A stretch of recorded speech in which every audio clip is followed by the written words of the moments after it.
we've been having these Faith in the Environment lectures all fall. And if you are anything like me, you have been sitting here wondering, what can we do? What will actually help make things better? How can we, as people of faith, work for the healing of the world? Now, that's a big question and a big task, and our speaker this morning is not going to be able to answer it fully and finally. Don't worry. But what I can tell you is that I think that there are a few people that I would rather have as a guide towards beginning to answering some of those questions than Dr. Harris. She is someone who works kind of at the forefront of environmental science in the Chesapeake Bay. She is also someone who is at the forefront of working to diversify the field of environmental science throughout the world. We are so lucky and so blessed to have her as a part of our community here at St. James, and we are so lucky and blessed to have her here all the way from the University of Maryland Center of Environmental Science to talk to us this morning on the topic that I'm now going to get completely right because I've got it in front of me, measuring, modeling, and motivating change in coastal ecosystems and communities. Laura, thank you so much for being here.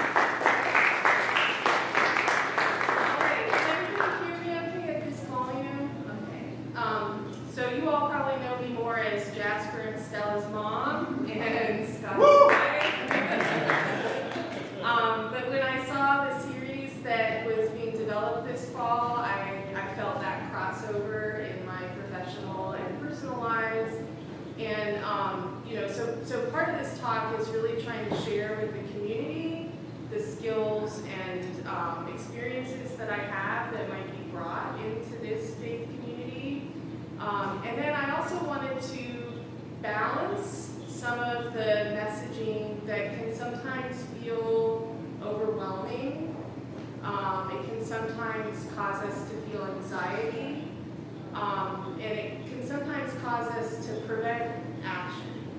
And so I wanted to talk a little bit about how do we motivate towards action around some of these really big challenges, because sometimes they can feel more than us, more than what we can do. And that's actually part of the work that I do is motivating those kinds of changes. So the beginning part of my talk, it's going to be kind of nerdy, but it's more of a this is the stuff that I do, so you get a taste of that. And then the second half, I'm hoping that we'll talk about more of that motivational piece and how it might fit into a community of faith. And that's a little new to me. I haven't usually done this blending, so I hope you'll all be give me some grace around that part of things as well. Okay, if I did it.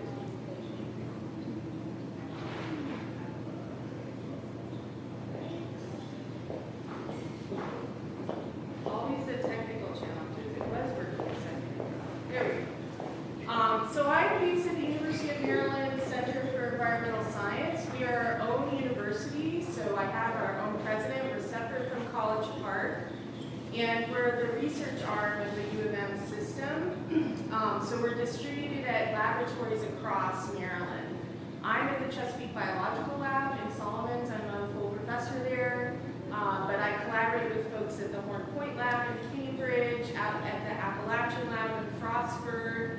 We have the IMET Center in Baltimore that's got those weird sails next to the aquarium. And we have Maryland Sea Grant and Ian that are around here. And the interesting thing about UMSEAS, part of the reason that I love being faculty there, is that it has a legislative mandate to serve the people of Maryland, especially around stewardship of issues related to the Bay and our natural resources. And as someone who's trained as an oceanographer but has always worked with dirty water, this ethos of service to citizens and being in a public institution is really important to me. It's also quite old, which if you know Scott and I, we love history and we love historic things. And so we're just celebrating our 100th year, which is actually pretty remarkable for a public marine laboratory. So how many people came to the first of the series that was like the scene setting around, okay, and also to Gerald Weingart's around I just am trying to do a little roundup of that here. I mentioned that one of the things I like to study is dirty water. It really does impact a lot of things that we think about in coastal waters and communities. And one of the things that I study is the changed nitrogen cycle. And so this is an image of what the nitrogen cycle looks like before human impacts. All life needs nitrogen. We need proteins. We need rubisco in plants, which is the most ubiquitous protein on Earth and drives photosynthesis. And before humans, that biologically available nitrogen came from lightning strikes and from bacteria and roots. Now, of course, most of our atmosphere is nitrogen gas, but we can't access nitrogen gas. It has to be turned into something that can be used by animals. And this is what it looks like today. This is what those scene-setting lectures really talked about. We fundamentally transformed the nitrogen system, especially post-World War II. The Haber-Bosch process was developed to create anhydrous ammonia for bombs around the world wars, to synthesize that chemical from nitrogen gas. And post the World War II, we needed something to use that industrial process for, and the Green Revolution happened, which was all of the industrialization of agriculture. So we fundamentally transformed our food energy, because we now burn it, and that puts nitrogen into the atmosphere, and water systems, because all of that biological nitrogen then ends up someplace in the environment, often in a receding body of water. And at the same time, we've also affected our climate, and we've also affected actually the physical structure, especially around urban estuaries, through dredging and infilling and losses of wetlands. So this is the, like, don't get overwhelmed with so much, we've done so much to change things. My predecessors in the Chesapeake Bay spent most of my mentors, spent their careers documenting the damages they came from this. How the estuaries got impacted because of all that nitrogen pollution. The phytoplankton blooms, the creation of dead zones. When that phytoplankton dies, it gets respired and we get these low oxygen areas in coastal waters all over the world. We see changes in where the fish can live because of that. So instead of fish living on the bottom, they go up to the top. And so this graph on the right is it's a cartoon essentially. It's a nerdy cartoon. This is definitely a nerdy cartoon, where we're thinking about pre-impact to the left, what happened during degradation, especially around nutrient input, how the estuaries responded. Hypoxia just means low oxygen. Metabolism means production of organic matter. And the top, benthic pelagic production, that's that switch from animals living on the bottom to up in the water column.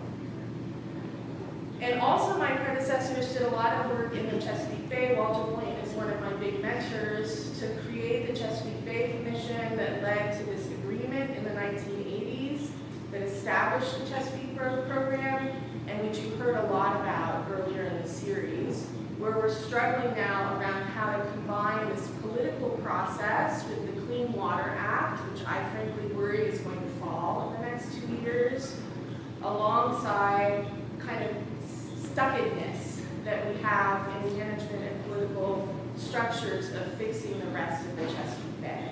So that's where I think we've gotten in the series, is this feeling of like, oh, you guys know a lot of that already, you know the challenges. And the thing that I want you to know is I study this part. This is what happens around restoration trajectories. Where are we seeing improvements? What is working? What is not working? So what I want you to know is that there are a lot of us out there who have shifted from just documenting degradation to trying to figure out solutions. So I'm going to talk a little bit about the tools that I use to do that. And a lot of it is measuring and monitoring and also modeling. At my heart, I love math like Stella does, and I love using equations to help describe nature. But I do some of this at a very local scale. So one of the things that I do is I run a 30-plus year monitoring program in Calvert County. This is supported by the Board of County Commissioners in Calvert County. If you just looked at politics of these folks and the national kind of environmental climate change ethos around some of this, you might think, well, how surprising Calvert County is so focused on this. But one of the things I love about Maryland is that the environment is a very bipartisan issue. And we all care about the Bay, and there's a commitment of many political leaders to try to make a difference. And so even as we hear kind of the bad news stories, to me, every year when I'm going to give a presentation to the Board of County Commissioners in Calvert County, I feel a great sense of hope as they're trying to struggle to fix the problems that they have in the watershed. So this is a little movie of dissolved oxygen that we measured in the Solomon's Harbor Complex, the Mill Creek watershed. And we have seen some degradations in this system, but it's complicated because some of the problems that have happened, the declining dissolved oxygen, are likely related to how wet the Chesapeake Bay is getting. We're getting a wetter environment here. Some of us call it a Mediterranean environment that the Chesapeake Bay is moving towards. I also do some of this work regionally. These are data from Jamaica Bay and New York City. Scott and I got married in New York City, so it's always fun to be back there and doing work.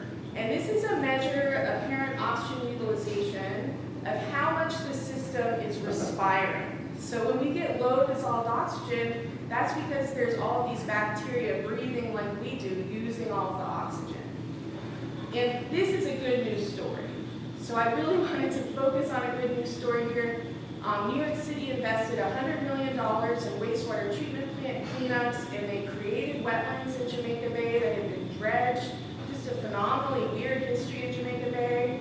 And they have wonderful data dating back to the 1920s that show this improvement, dramatic improvement in Jamaica Bay. And we do see these kinds of trends elsewhere in the Chesapeake. So the Back River off of Patapsco has seen a similar improvement. Madeline Creek off of the Potomac has seen some improvements. So we're starting to see little spaces in the Chesapeake Bay that are also having some of these changes. And that's really good news. They usually are around wastewater. So wastewater is kind of an easy thing for us, easy but expensive thing to fix. And as you heard earlier in the series, the challenge comes when we're dealing with pollution that's not coming out of a pipe, especially when it's coming from agricultural runoff or groundwater pollution. Those are harder things for us to fix because they require a lot of collective change. And all that is happening against some really challenging problems that are global. This is a synthesis that I worked on around temperature changes in all of Earth's estuaries. I worked on this with some remote sensing experts.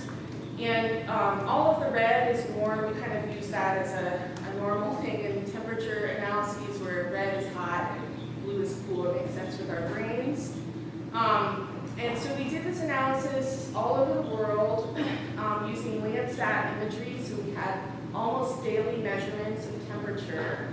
And one of the things that we noted was that warming was happening consistently almost everywhere, with just a few exceptions of estuaries that got more oceanic water than freshwater input, so the ocean was cooling it and helping it become cooler. But in polar and temperate latitudes, like where we live now, the temperate latitude, we were seeing the most warming. And so that's just another challenge that we have, where the nutrients and the temperatures are happening together. And especially for something like dissolved oxygen, which I study a lot, that makes things particularly hard. So I don't know, are there any scuba divers in the audience? All right, Father Joe. So one of the things you learn when you become a diver is about how gases dissolve in liquids. And hotter, saltier water holds less gas, less oxygen, than colder, fresher water. And so what that means is the world's estuaries get hotter, is they have a lower capacity to even hold any oxygen. So when we're trying to fix all this nutrient pollution, we're also doing that against a backdrop of warmer water And so the systems are less resilient to the actions that are happening, and they might even become more of a dead zone faster. So we have to think about climate. And this is something that certainly influences all of my work. So let's talk about solutions. Here in Anne Arundel County, there's some really amazing work being done to try to fix the challenges that are related to the Chesapeake Bay. And one of the really interesting things that's been going on here since the 1980s is they've been experimenting with engineered aeration in the Rock Creek subestuary. So this is like Pasadena area. They've had, in the 1980s, they had such low dissolved oxygen that the system started producing hydrogen sulfide. And that hydrogen sulfide was so noxious that it peeled paint off of houses, and people had respiratory problems. And so the county decided to install these, what the community calls bubblers, that would inject oxygen. It's actually just air. They put air into the water column. And over 10 years ago now, the county worked with me and my team to see if they still had to have these aerators in the system.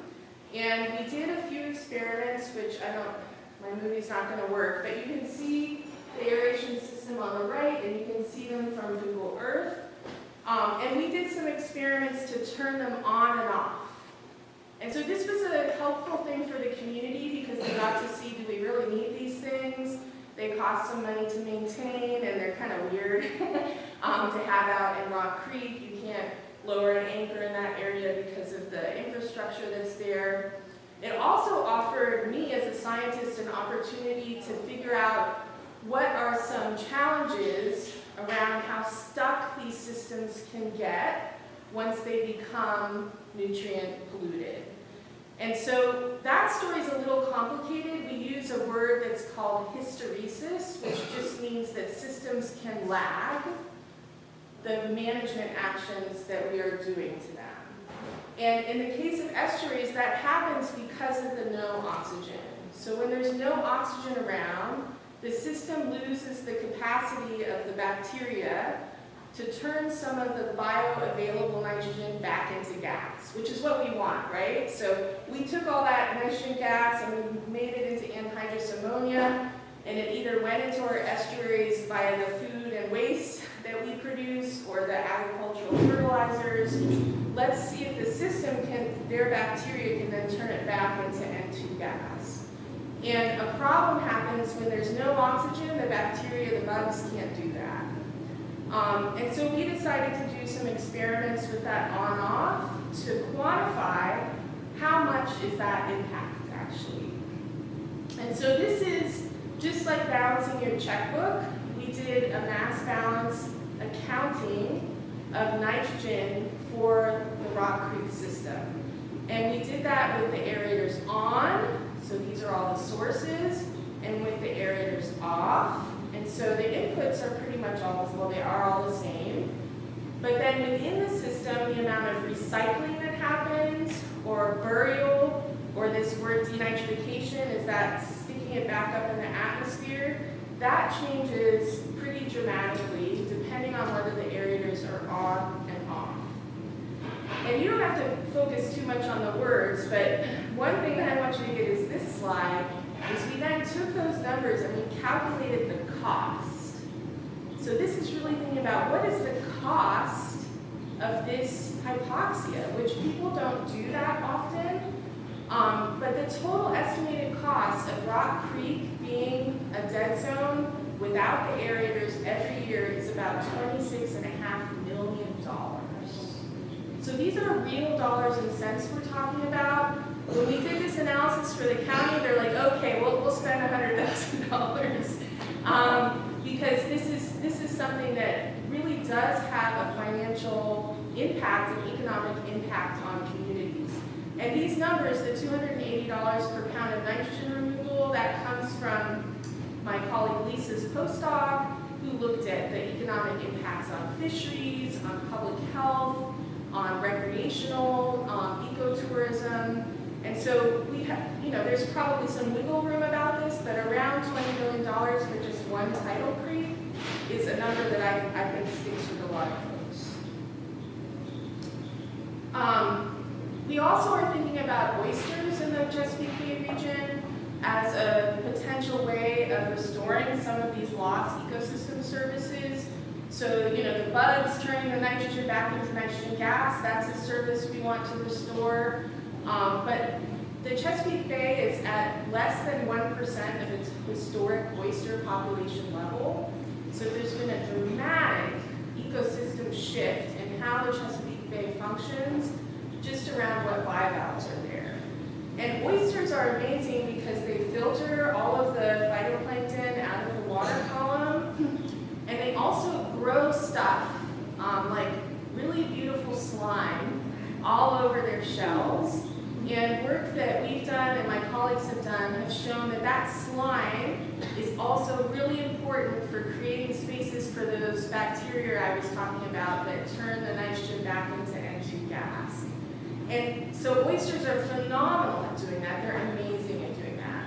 And so we have some numerical models. So all of these arrows and words I put equations onto, and we simulate how the water flows over the oyster reef or the aquaculture cages, how the oysters take the particles out of the water column, how they create feces and pseudofeces, which is like this gooey slime that facilitates all that bacteria, and how it can blow the nitrogen back out of the system. And so we really are, I'm trying to show you this as a way to think creatively, but also holistically, because oysters are also a cultural touch point for the Chesapeake Bay. They're an economic engine for the Chesapeake Bay. And so they're a little bit of an easier sell than those bubblers I showed you earlier. And we're really trying to think about these things in productive ways that can help fix some of the problems. I won't talk about it, but we also work on floating wetlands and wetlands in general. And I'll show you an image later of some living shorelines. So all of these things that we're really trying to think of in a solution space for the problems that the Bay is facing. Some of my modeling is also focused on where should we monitor to detect change. And I understood Gerald's cynicism about the current challenges around the management of the Chesapeake Bay, but I do want this community to know I work in the Baltic, I work in the Caribbean, I work in New York City and New Hampshire, like Washington State, all over the world. And apart from the Baltic, probably the Baltic and the Chesapeake Bay are similar, we have the best monitoring program in the world for detecting change around these water quality problems. Now, does that mean it's perfect? No. But the data that are collected and the ways that we track changes are really state of the art. The frustration is that we're seeing, we have the data to tell us, as Gerald used in his talk, but the action isn't there on the other side to try to accelerate the needed changes that we have to do, right? But some of the work that we're doing is trying to look in the Chesapeake Bay to say, okay, even with this amazing monitoring program, what are we potentially missing? And so we also work with the Chesapeake Bay program to help them figure out how to optimize their monitoring designs, especially in really deep water of places like the Potomac. We've also asked questions like this.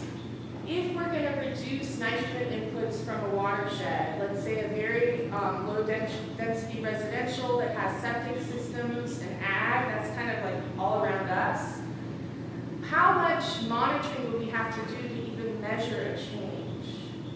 And this is very challenging. This is like one of the most difficult things we have because these watersheds, when they rain a lot, they can shut out water all at once. We can have really dry years, and so in the dry years, there's just less nutrients that get pushed out. And so I work with some environmental statisticians at the Chesapeake Bay Lab, especially Dong Liang, who's helping us to ask these questions. When and how do we actually detect change? All right, so that was my fire hose short and maybe skills that might be helpful for this group. I did want to zero in on St. James. This is the St. James Parish parcel. In yellow, the red lines, this is the parcel property. And one of the things that I've done in Calvert County is to think at this scale, which isn't common. You would think that there would be a lot more work being done because the implementation and actual actions around restoration happen at this scale. But most of the time, as both managers and scientists, you saw my global scale, or the scale of all of Jamaica Bay, right? And so I just want to take us through a couple of opportunities, perhaps, for what could come out of this series. And as a group, we might think about around the St. James property in particular. You can see some of our buildings near the blue dot. You can see the ag that's here, which Father Joe's discussed as well. And the context of where we sit, this highlighted blue area is the sub-watershed. So a watershed is just like when water falls on the land, it's all going to collect in one receiving body. But we often break those into sub-watersheds that are described by a particular stream network. And the red large watershed here goes to the western shore of the Chesapeake Bay, and the greenish blue to the left all drains to the Patuxent River estuary. And that, the highlighted blue is our sub-watershed here at St. James within the Patuxent River watershed.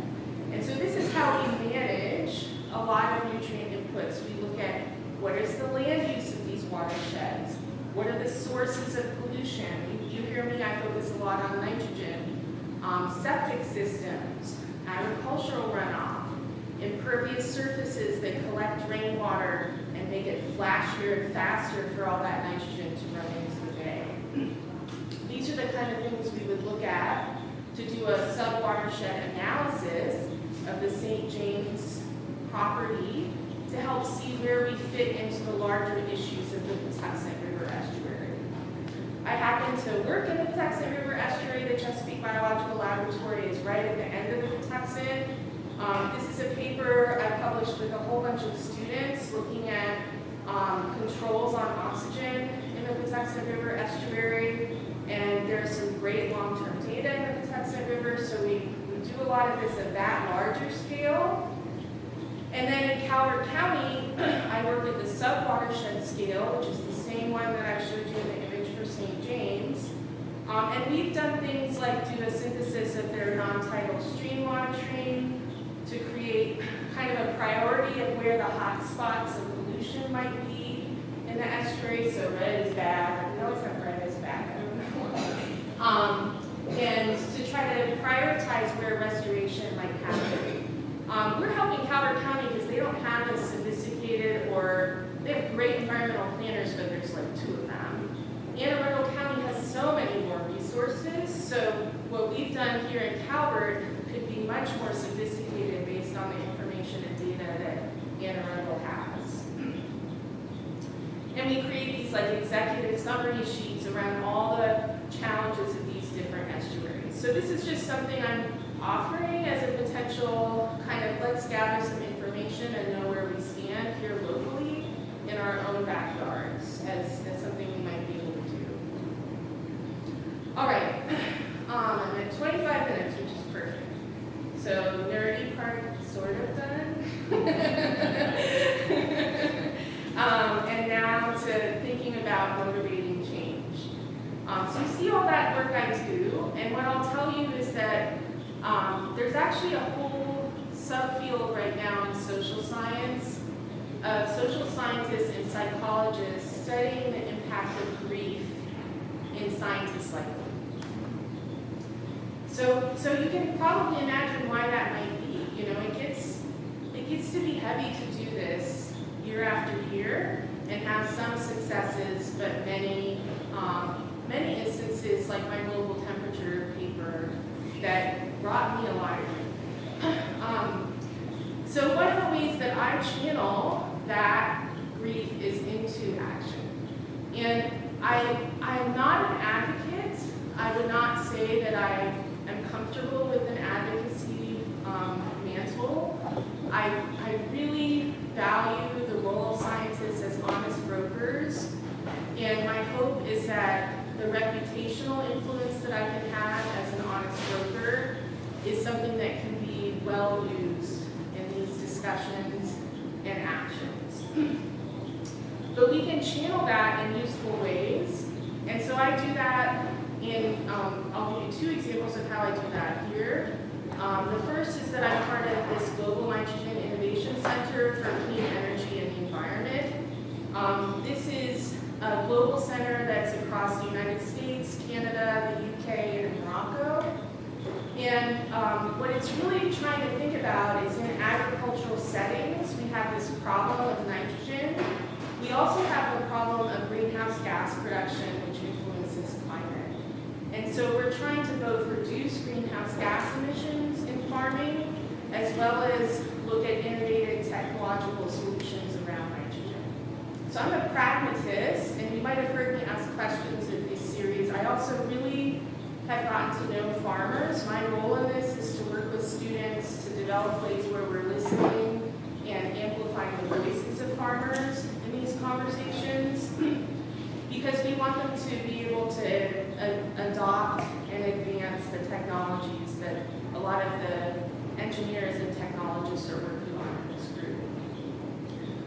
I also am the leader for a group called Aspire, and this comes out of my community work. I work a lot in Puerto Rico, I work in the Pacific Northwest, I work here in Maryland, and I really, really believe that a way to accelerate solutions around all these challenges is to work directly with communities. I think that that's a way to identify what the challenges are and to create faster connections around the science to actionable work.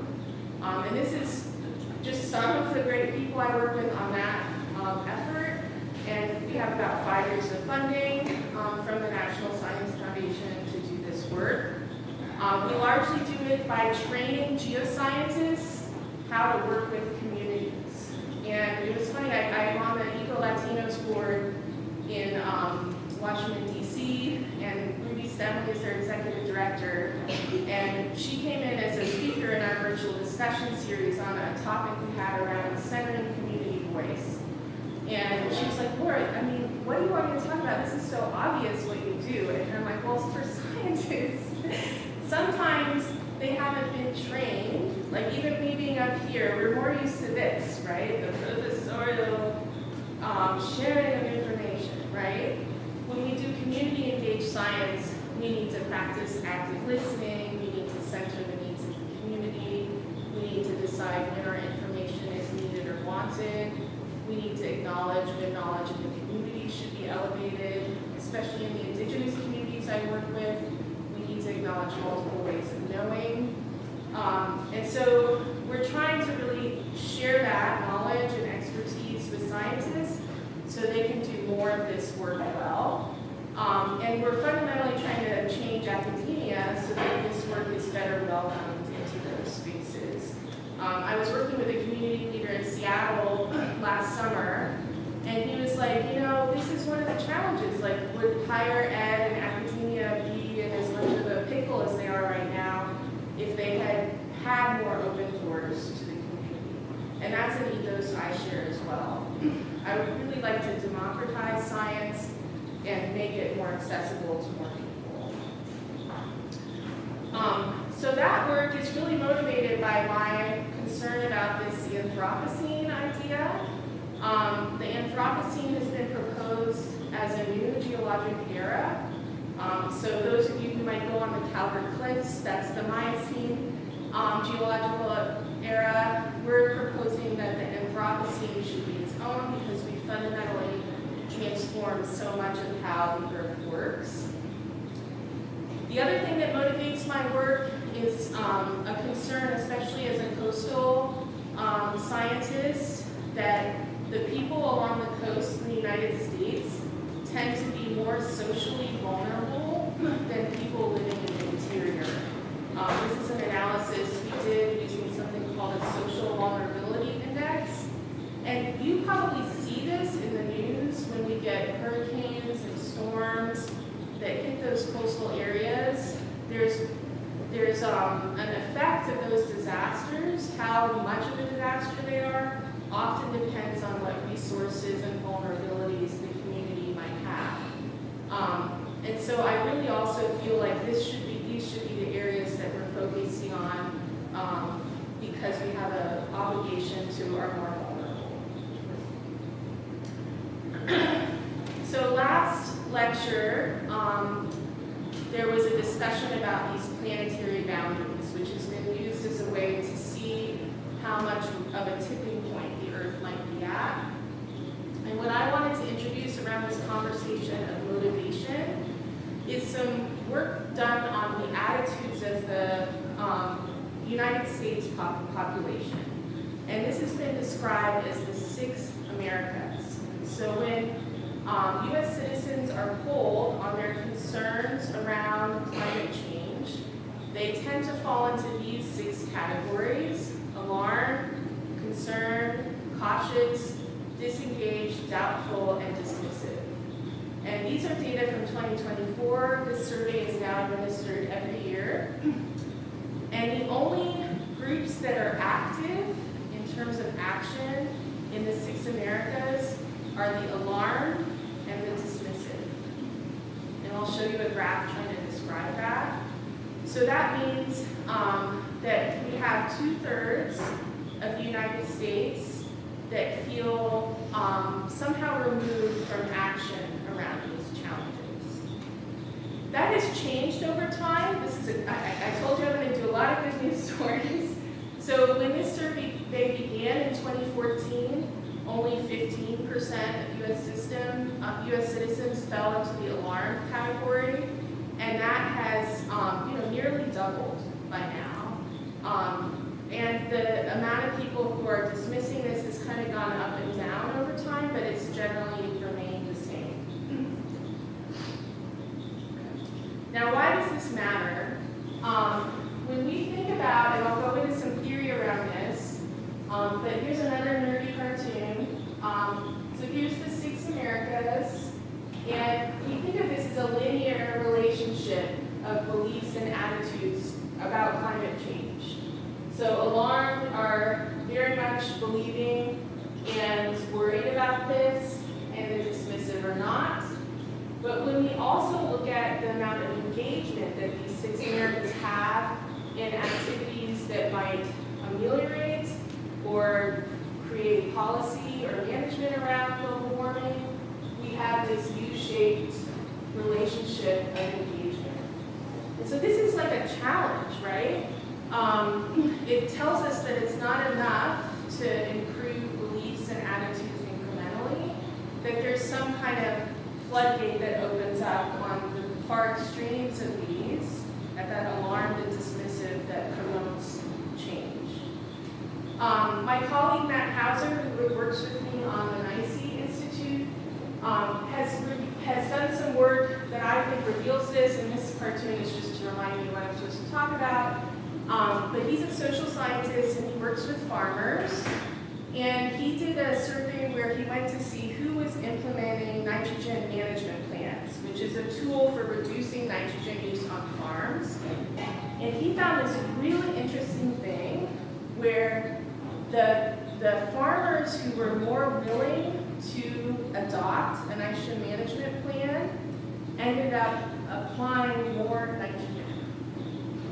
So there was this interesting thing around risk and commitment and belief that got wrapped up in action that helped us to reveal that just a belief in the nitrogen management plan itself did not compensate for the risks and the worries that those farmers had around their livelihood. That was one of the big takeaways from it. So I'm throwing this all in a soup pot for you. Beliefs, risk, worries, action. What does that mean for how we see change. And I actually have published social science papers now, which always kind of makes me feel like an imposter up here as an oceanographer. I always work with very good social scientists to keep me in line. But I'm going to share with you all two motivational theories. Social scientists love theories, so we could have like a dozen up here. But these are my two favorite ones today. Maybe next time I'll tell you more. And the first one is one many of you might have seen. It's called Maslow's hierarchy of needs. And the basics of this is that before you can engage in action, your basic needs must be met. So let's think about those farmers who committed on paper to the nitrogen management plans, but then over-applied nitrogen. And let's think about how we as individuals can reach what in this hierarchy is called self-actualization, self-efficacy, the ability to do something. You first need your physiological needs met. You need air, water, food, shelter. You then need to feel safe, and this includes both physical safety, but as well as psychological safety. So that concern about income, that concern about whether you're going to have enough net income at the end of the year, this might be something that's playing into those farmers' decisions. Once those needs are met, you can think about belonging and love. You can think about how you're thinking of yourself, your self-esteem, your freedom and your strength, and that all enables you to take action. So I find Maslow's hierarchy of needs very helpful. Another motivation theory that I find really useful, and I'm hoping it's something we'll play around with as I get to the end of this talk, is the logical levels model. This is often used in public health engagement, but I think it's really useful to think about action in any regards. And this really thinks about what you need in order to make a change in particular. So what are the hierarchy of needs and questions and understanding that you need before you can make a change? So we'll start at the bottom. So we think about the environment. How does our environment affect our goal? What are opportunities and constraints? So if I live in a public health setting, if I live in a food desert, how am I going to get access to fresh produce? That might be an environmental example. The behavior is having some self-knowledge of what actually needs to be done differently. What behavior can I think about that will create that change? Your capabilities are having an understanding of what skills and talents you possess or what might be needed in order to make that change. And then these beliefs and values are really having a deep self-reflection about the primary motivating factors for your actions. What are they? And then there's this identity question. Who am I? Who are we? What do we stand for? And all of that feeds into a really pinnacle of this, which is what is my meaning for life? For what reason am I here? So I like this one, especially talking in a faith community, because I think it builds out the really reflective things we can do both individually and as a community to think about what might motivate and prompt us to take action and make a change. So here's a simpler example. This is a negative example, but I can't do that here. So this is just a shorthand for remembering this. The I is our identity. The can't is a belief. The capability, do. The behavior, that. And the environment, here. And so what I'd like to transform that into is I can do that here. So what are the things that we could think about around the Chesapeake Bay, our local environment here at St. James or in your own backyards that might build upon this hierarchy to create a solid foundation for us to engage in an action. And I'll just bring it back to here. Those beliefs and values, they're that linear example I showed in the nerdy cartoon, and they're sandwiched by all these other things. So one kind of, and this is me being very brainstorming and thinking outside of the box, but we don't really know why there's less engagement at those intermediate spaces, but maybe engaging in this kind of a motivational model could help ballast those who are concerned or cautious to take action if they can have not just beliefs and values, but a higher calling and a sense of people and community to make it feel worthwhile. So, I have like 15 minutes left and I'm going to make us do something. If you have a phone, I will walk you through this. Scott hates phones, so I'm going to make sure he's doing it because then I feel like more people might be able to do it. Oh, is this the VITA study?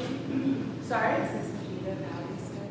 Well, this is a link to some values that Brene Brown posted on her website. And what I'd like us to do is think about beliefs and values for a minute. So if you open up your camera and you focus on that code in the right, and then you'll see like a little yellow thing come up at the bottom. There'll be a yellow square and then a link. If you click on that, you'll come to this list of values.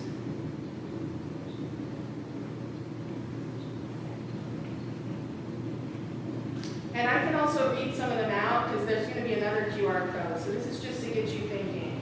Accountability, achievement, adaptability, family, forgiveness, balance, beauty, trust, truth, understanding, all of the things that might be considered values.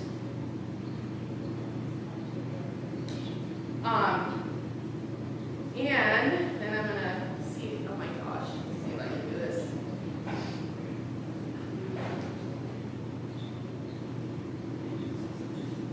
And then if you also on your phone, Scott, you have to do this. You're going to go to your website. I think Scott can do it, anybody can do it.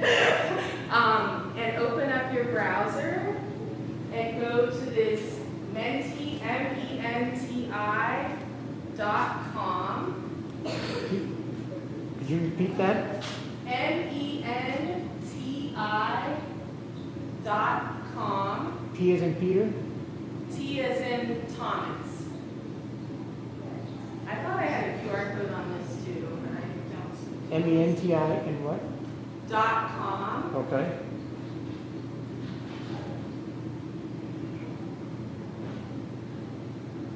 Has everybody gotten there?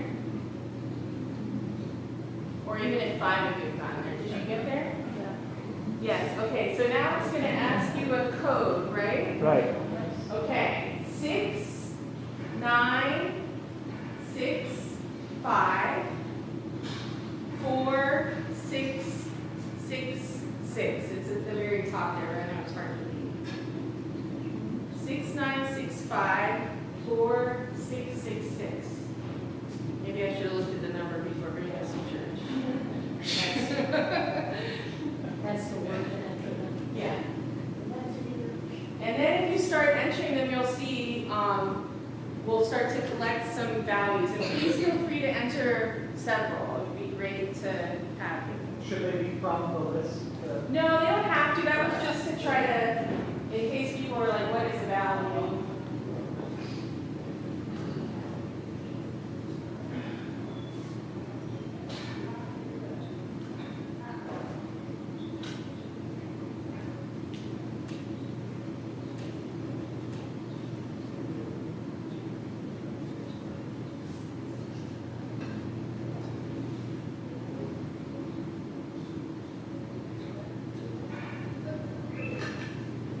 I like the harmony and healing.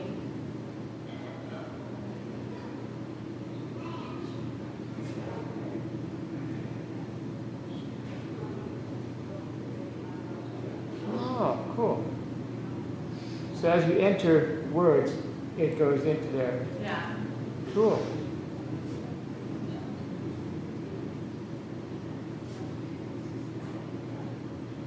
All right, I'll do one more minute. Well, I'll do 30 more seconds, and then I have one more. So these are our values. And I'll share these back to Father Joe. Self-sustaining, commitment and dedication, patriotism, faithfulness,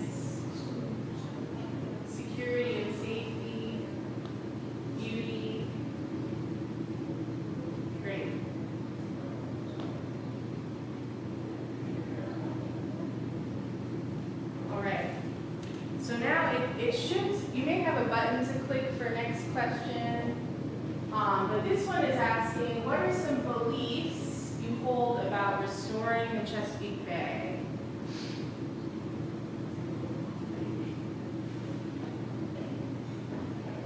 And beliefs don't have to be evidence-based, so you don't have to nerd out like I am. It's more like what's coming from your heart around beliefs for restoration here.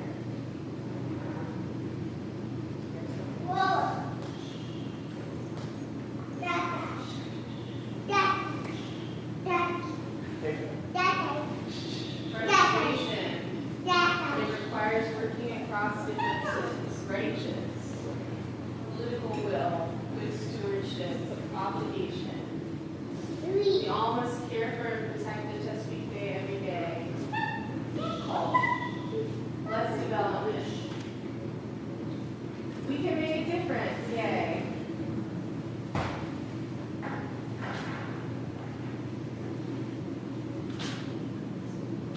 It is essential for our moral and spiritual good. Lack of action.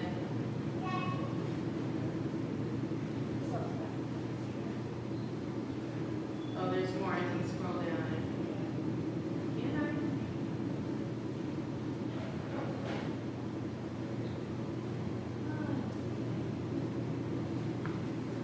I? All right. Well, thank you for going through that exercise. I think that's a great starting point. I'm hoping we'll start to have more discussions, and maybe those are some things we can get printed out as ideas and thoughts about what to do.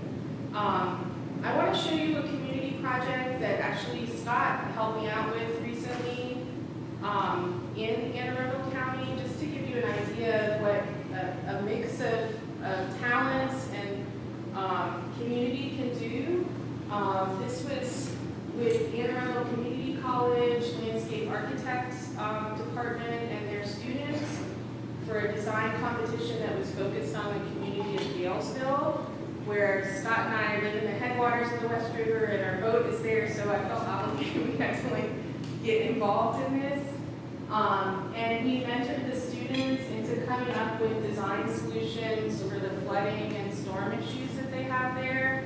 And we had to pull in history. We had to pull in some of the history of the segregation of that community, but also the Galesville Wharf being one of the first kind of tolerant biracial tourist destinations in the Chesapeake Bay. So it was really a great mix of history and community and engineering and architecture and science, thinking about sea level rise and storms. And they got second place, which I was overjoyed about. The community college students were like, yeah, they beat out all these graduate student groups, so that was fun. So I do want to end on that hope, on that bright note. This is things that kind of fill me up to balance what can also be all those things you talked about, the frustration and the feeling of less hope around these things. And I hope there's a way that we can work together to make some progress here as a community too. And I always have to acknowledge my funding sources, so here they are, along with some crabs. We always have crabs at the end of our field season with our great team of field scientists, which is so much a part of being in community in Maryland too. Thank you so much. And here's our Aspire program. This is very community engaged. We fund small community projects. And there's ways for community members to get involved, so if you ever want to be part of Aspire too, I'm also open to that. Thank you.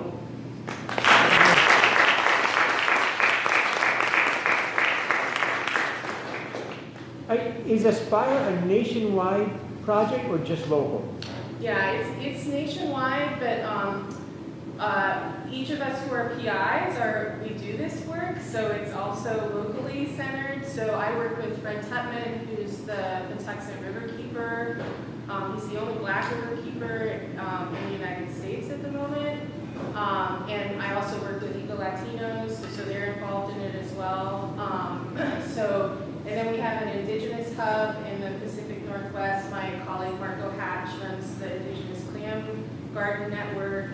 And then we have a hub in the Puerto Rico region where I've been working for over 10 years as well. But We had projects in the LA River, in Hawaii, we have one in Texas right now. So it's very, very much all over. You just have to be doing geoscience, which is like earth, atmosphere, and ocean science work. And what are the one or two things you think us as garden variety citizens can do to help the environment and the bay? I mean, just off the top of your head. I know the presentation had a lot of suggestions, but. can you Yeah, well, how many of you have a septic system? So septic systems are definitely challenges here. And so making sure that you're doing your regular pump outs is one way to help. If you have opportunities, and there are grant programs for this, to upgrade your septic to one of the advanced nitrogen removal systems. It's not cheap. How much does that cost, Scott? He works with a lot of waterfront owners where they have to do that. So if you're in the critical area, you have to do that. But there are grant programs for doing that as well. They do prioritize homes in the critical area because that's closest to the tidal water. Practicing smart gardening at your house, looking at nitrogen and phosphorus management techniques that enhance what's already locked in the soil rather than applying new, or looking at the chemistry of how to be able to apply less, so that, because sometimes you just need to have a soil test taken by your local soil conservation district, which is usually free in Anne Arundel County. The master gardeners here typically can help you get that kind of a soil test.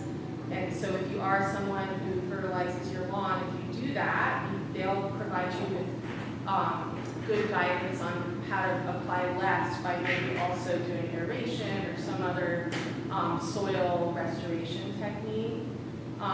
And also just letting as much, I mean, it's an excuse not to mow in some areas, creating more meadow borders, especially if you have any water on your property, like a stream or a wetland, creating a buffer around that can really, really help.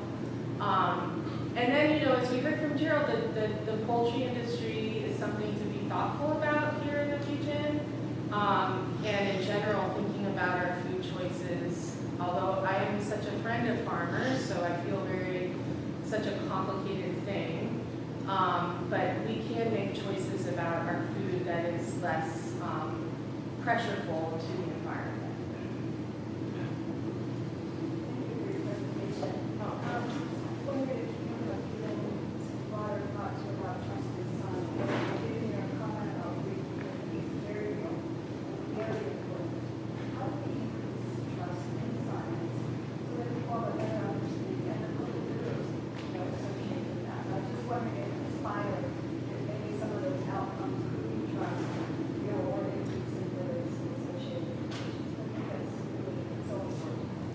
Thanks for that question. And that's part of where I came to these social behavior change models and working with social scientists on that.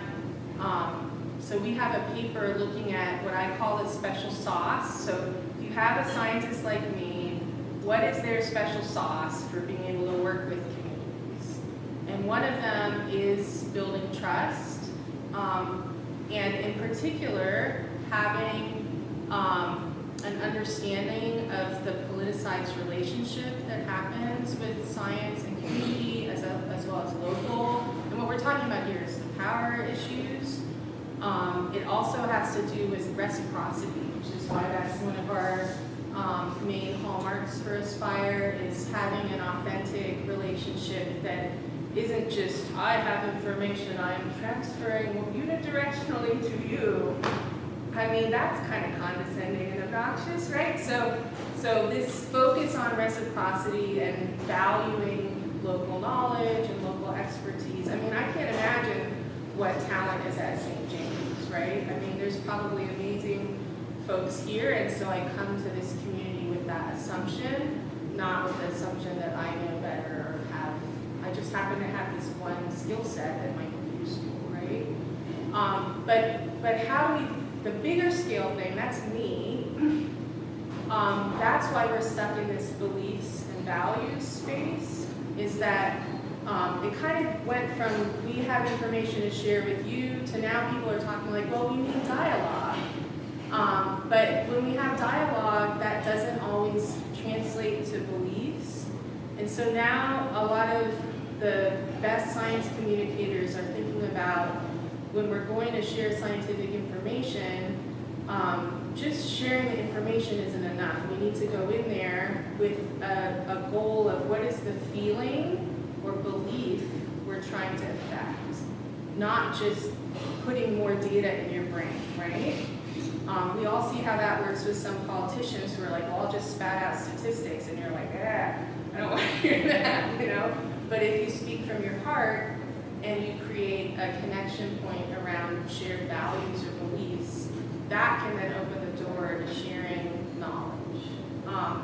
So that's where my interest is right now, for sure. And I work with an amazing woman, Kat Davis, who's done a lot more of this than I have to think about how we can do that. There's also actually a really excellent science communicator named Catherine Pajo, who I'd be happy to share some YouTube videos of.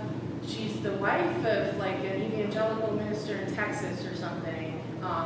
And she's done this amazing work in her faith community around climate change that comes from that space of like, where can we find shared values and beliefs, rather than just assuming if I share data and facts, I'm gonna change your mind, right? I don't think data and facts, you have to be a particular kind of person for that to be the thing to sway you when you have certain beliefs and values. Does that help? Catherine, it starts with a K. Pajo, I think it's, I'm a bad speller in my brain. Maybe Hayhoe, but I can also try to, yeah. Yeah, Flavio. So in good academic fashion, I've got more of a comment than a question, but not a question. So one of the things that was conspicuous to me about both of the sociological models of change that you presented is that something like spirituality or broader connectedness was the last piece on top.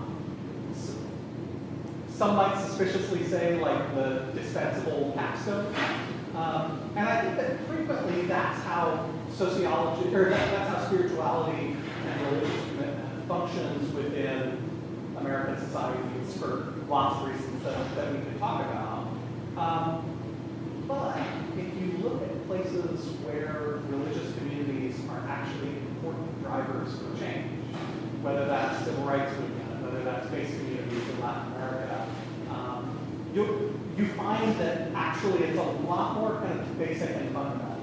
And there's a lot of literature within religious studies as academic discipline that has been pretty critical of sociology and sociological theory on precisely this front, because it assumes kind of the modern individualistic self as the unit of study, rather than a picture that I think is more reflective of the way that religious traditions at least have tended to approach the world and motivate action. That is, in some ways, kind of a positive thing, because I think there might be more juice in religious communities than some sociological theories would suggest. And yeah, I would just be interested to talk to you more at some point about like what you think about that, where you have seen that, because religious communities and specifically religious rituals are so effective at building the world within which many people kind of dwell. My question is bouncing off exactly what you were just talking about. You know, that view, which I think is often presumed in a lot of science communication, is that if we deliver people the knowledge, then that will instinctively kind of lead them to different patterns of actions. And it's an incredibly optimistic moral anthropology, an incredibly optimistic sense of how our knowledge of the world is related to our change to action in the world. And one of the things that Christian theology is, I think, especially good at adding to that sort of really morally optimistic picture, though there are many approaches within Christian theology that have that sort of optimism too, is a much stronger sense of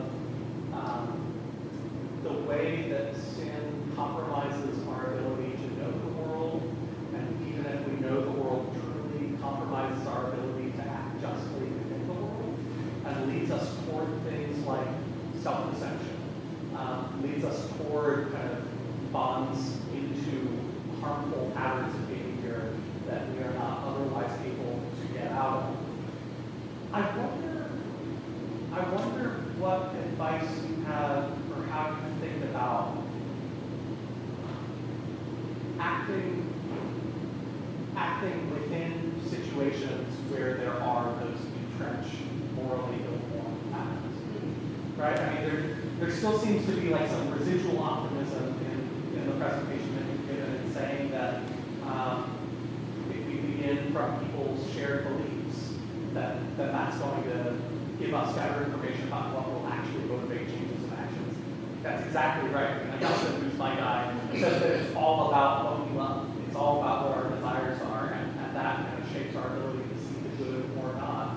But he also has a really strong sense of the way that we get kind of fixed in patterns that even if it's contrary to our beliefs, we find ourselves kind of locked into. How do we overcome that? Well, when you say that, well, first to your first point, we actually have an indigenous scholar on this who's hated all the pyramids and wants circles for everything. So I'll just mention that. And we do like theory of change models that are also very linear. And he's like, just embrace the circle. Like, come on. So that in his world, that would put the spirituality in the middle with the environment at the outside. So we've had those conversations. What came to mind when you were talking about sin was spaces where I've encountered community who feels shame around a particular green environmental rhetoric. And I'm thinking back to the sermon I think it was you, may have been Chip, I can't remember, like a month ago about shame and how that really can just shut down people's capacity for thinking outside of this space because they're being self-protective. And so in those instances, I think there needs to be reflection around the rhetoric too. And, you know, this balance of righteousness and pragmatism. So that to me is a very right space for finding new ways towards talking about these challenges that aren't pitting a lifestyle and access to some resources and access to a particular car and access to a particular grocery store. You know, and that's where it goes to the identity piece of the logical model. You know, if you also have yourself as like an I am a person who does X, Y, and Z, and the rhetoric from the green community is saying that all of that is bad, that is another place where people can shut down around feeling involved in the conversation. You know, I don't know if that's the right vein that you were going in, but it's just what came to mind with me is how to free people to engage in the work by not drawing on this is the only one right way to do the work, because there's a lot of ways that people can engage in doing conservation work, and it's not always the one that's advertised. You know, so I think of like, you know, the indigenous communities in Alaska who do some traditional whale hunting, as an extreme example, you know, and how that's a challenge. But that also comes down to like a cultural group in Calvert County who might be stewarding the deer population in the ACLT, but driving big F-250 trucks, you know, so it's like I think it's thinking about the whole holistic aspect of actions and not just deciding a priori that a certain set of actions is the right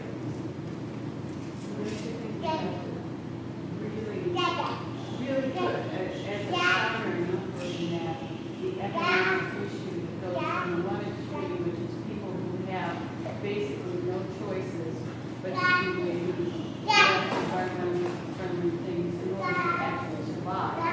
And then the other extreme of the economics, those people, and in that case, corporations and large-scale economic entities that operate out of greed. I mean, it's simple way to put it. And it just use up in the greediest possible way just to take care of themselves or their shareholders. But I think that's one of the strongest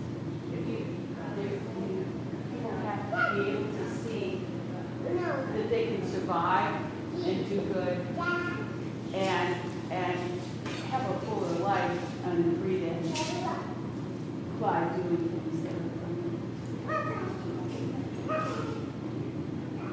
Yeah.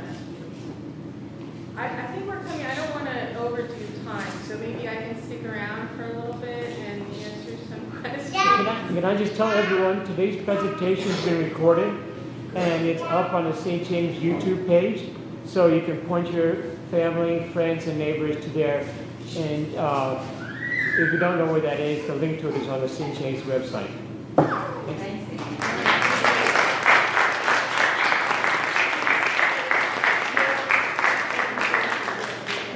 relatable to my non-science mind. I appreciate so much, you know, never hooray for teachers. Thank you. Thanks for listening. So friends, I want to do just here in our last minute, just a touch of contextualization, right? What we have been doing throughout this Faith and the Environment lecture series is getting information, getting issues on the table, learning some habits of kind of how to think about some of these things, learning some possibilities that we may want to kind of meditate, both in this parish community and in our broader community. I think in the weeks ahead, we're going to enter a season of reflection and prayer. But then when we turn to the spring, we're going to hopefully start moving toward a season of action. We're going to start figuring out what systems we need here in this parish, what systems we need in the Episcopal Church in Southern Maryland, what we have to offer this broader community and the communities of which we're a part. So this is not the end of anything. This is just the beginning. And I'm really excited about where kind of the possibilities that have been raised in especially this talk, especially the talk last week, might lead